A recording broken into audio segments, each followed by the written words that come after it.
Chcete si vyrobiť nejakú čepku pre svoju Monster High babiku? Potrebujeme na tom fixy, nožnice, lepidlo, tvrdý papier a gumku.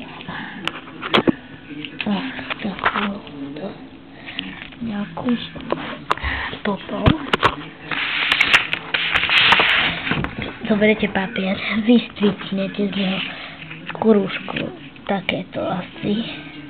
Potom ostrihnete takýto kúsok. Vymaľujete si ho podľa vlastnej.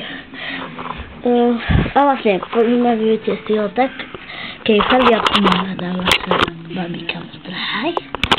Potom prídete na to, tu na trošku ohnete, tu na.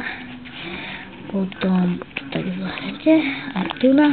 A potom to nejako spravíte a zalepíte najlepšie takýmto lepidlom. Môže byť aj lepiaca páska. Potom by z toho mohlo byť niečo takéto. Potom si do toho spravíte takéto dierky. A čakajte.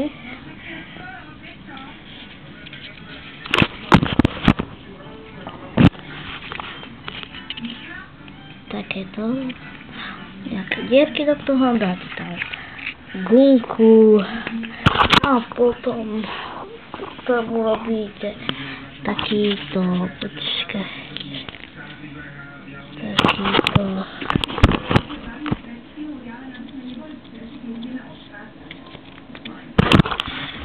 takýto uzlík a dáte ho potom tu nám do vnútra.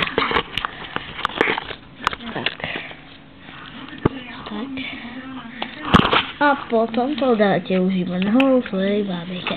A môžete si aj odstrihnúť pizzu, keď sa vám to páči. Tak, a to je všetko.